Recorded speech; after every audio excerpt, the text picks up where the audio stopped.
Maligayang pagbabalik sa Rai Movie Recaps.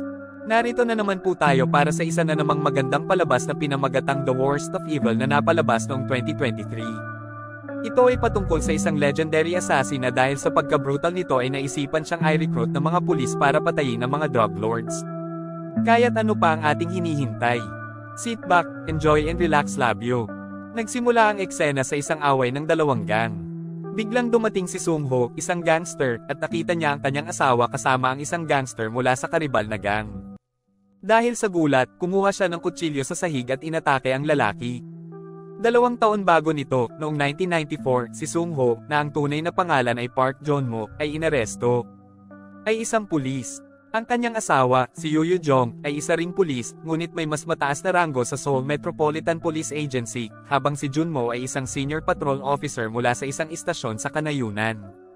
Sa isang hapunan ng pamilya, ininsulto ng pamilya ni Yoo-jong si Jun-mo dahil sa kanyang mababang ranggo at kasaysayan ng kanyang ama bilang isang adik sa droga.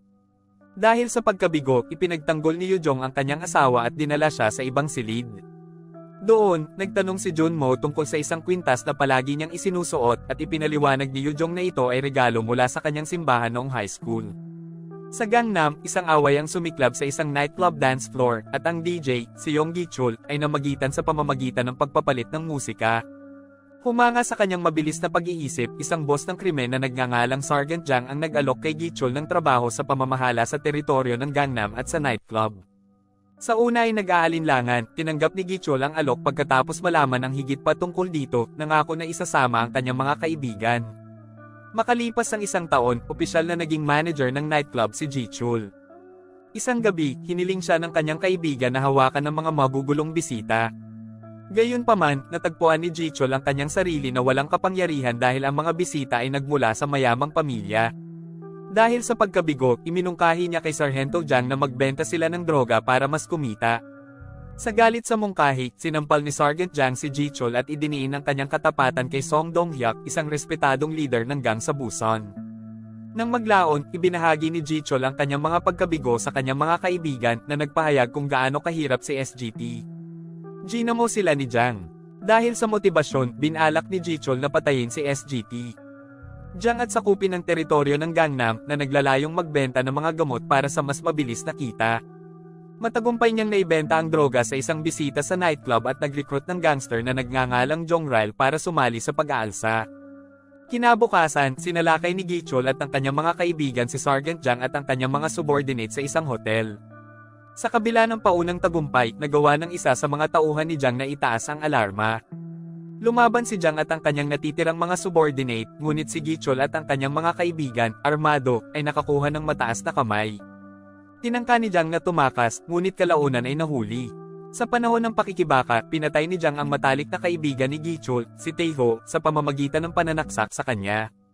Galit na galit, pinagiganti ni Gi-chul si Tae-ho sa pamamagitan ng paulit-ulit na pananaksak kay Jang, na pinatay siya. Pagkatapos ng pag-atake, binisita ni Gi-chul si Song Dong-hyuk sa Busan, hinihingi ang kontrol sa dalawang teritoryo kapalit ng pagpatay kay Sergeant Jang. Noong una ay hindi siya pinansin ni Dong-hyuk, ngunit pumayag siya pagkatapos nangako si Gi-chul ng 50 million won kada buwan. Pagkatapos ay binisita ni Gi-chul si Professor Yoon, isang matandang babae na nagtanong kung siya ay mula sa opisina ng taga-Yusig. Nilinaw ni Gi-chul na siya ang nagpadala ng China Travel Guide. Isang gabi, isang babae ang nagpakamatay sa isang nightclub.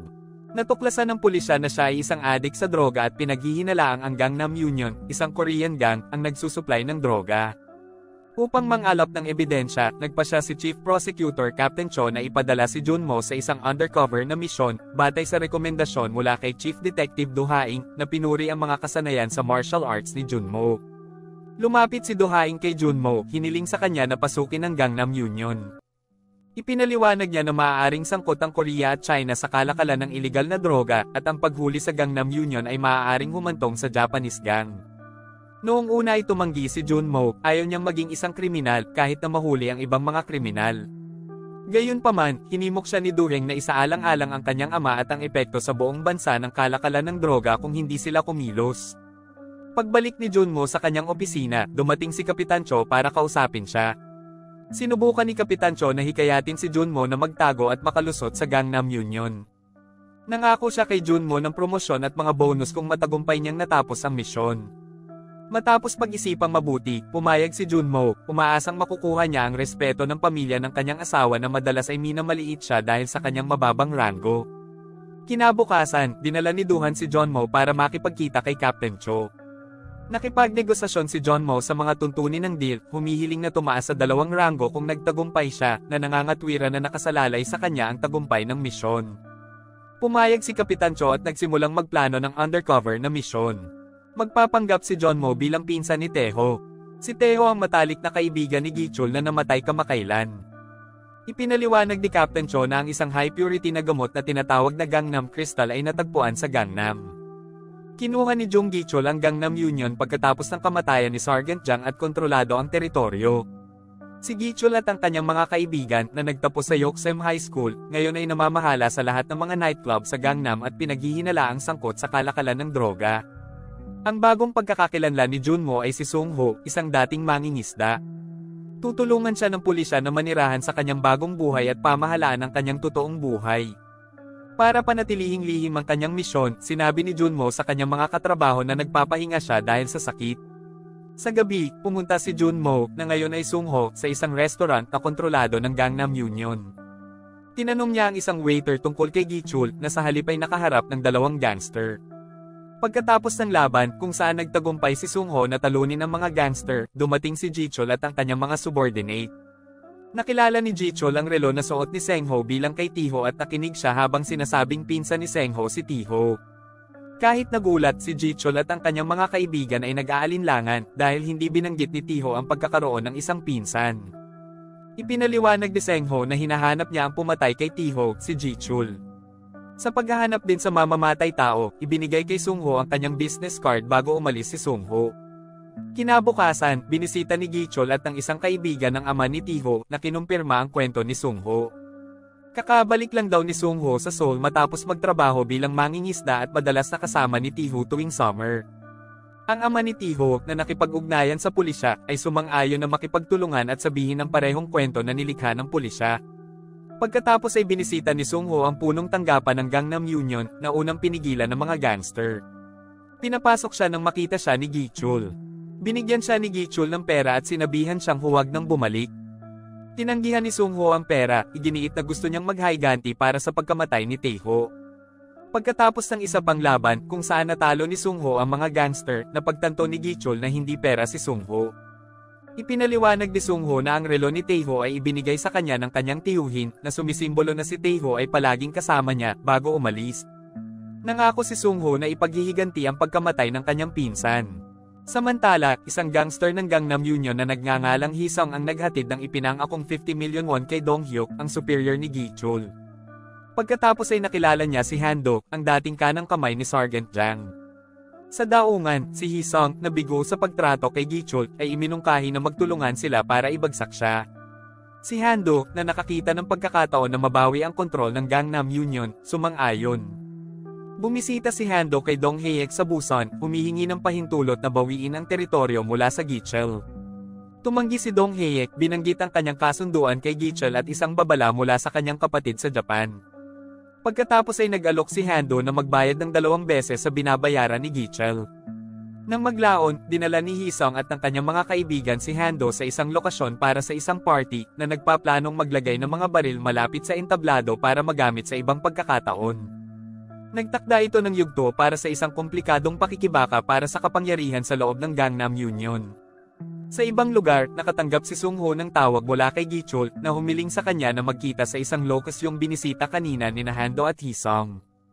Nang dumating si Sung Ho, ipinahayag ni Gichul na nagpaplano sila ng isang party doon at inimbitahan si Sung Ho na sumali sa Gangnam Union. Biglang dumating si Han-do at ang kanyang mga subordinate. Ngunit hindi nila mahanap ang mga baril na binanggit ni Hisong. Ito pala ay nagtakda si Hisong ng bitag para kay Han-do at sa kanyang mga tauhan.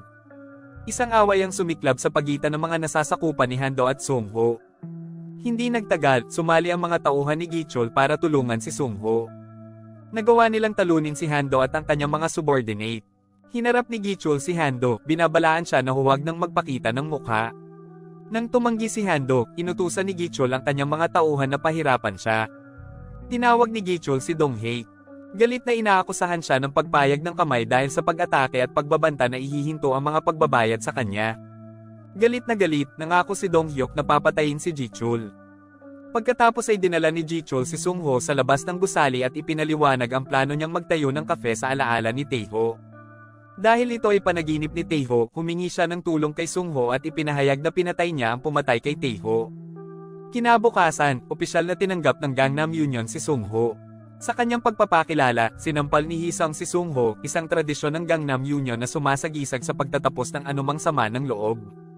Inutusan din ni Hee-sung ang gang na tratuhin ng mabuti si Sung-ho. Si Sung-ho ay inatas ang magpatrol sa dalawang teritoryo. Sa ilalim ng pamumuno ni Ji-chul, pinamahalaan ng mga miyembro ng Gangnam Union ang iba't ibang negosyo gamit ang mga kita para pondohan ang kanilang operasyon. Samantala, si Yoo Jang, ang asawa ni Junmo, ay nag-alala dahil matagal na itong hindi nakakarinig mula sa kanya. Nagulat siya sa balita mula sa opisina ni Junmo na siya ay nasa sick leave, tinawag siya nito at nakipag-ayos. Sa hapunan, ibinunyag ni Junmo ang kanyang undercover na misyon na makalusot sa Gangnam Union at imbestigahan ang illegal drug trade. Sa kanilang pag-uusap, pumasok si Gi-chul at ang kanyang mga kaibigan sa restaurant. Nagulat si Yoo Hee-jong nang makita si Gi-chul, ang first love niya sa high school. Mabilis na ipinaliwanag ni Junmo na si Yoo Hee-jong ay isang matandang kaibigan sa paaralan at ipinakilala si Gi-chul bilang presidente ng kanyang kumpanya. Tinanong ni Gi-chul si Sung-ho na samahan siya kung saan. Pagdating, binugbog ng mga kaibigan ni Gi-chul si Sung-ho na inakusahan siyang nakikipagkita sa isang pulis tulad ni Yoo Hee-jong. Ipinaliwanag ni Sung-ho na tinawagan siya ni Yoo Hee-jong para humingi ng tulong sa problema ng kanyang ama sa droga.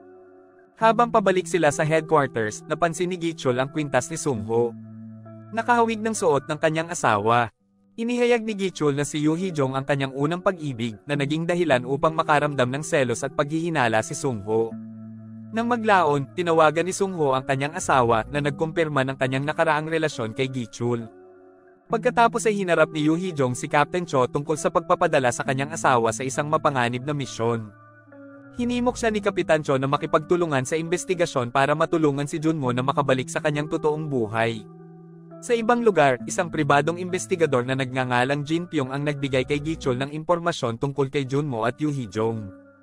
Tinanong ni Ji-chul si Seng-ho tungkol sa pagkakakilala sa isang lalaki na nagngangalang Park Jon-mo, kaya kinabahan si Seng-ho. Gayunpaman, pinaghandaan ito ng pulisya sa pamamagitan ng paglikha ng maling pagkakakilanlan para kay Jon-mo, kaya hindi natuklasan ni Ji-chul ang katotohanan. At dito na nga nagtatapos ang palabas natin para sa araw na ito. Maraming salamat sa panunood.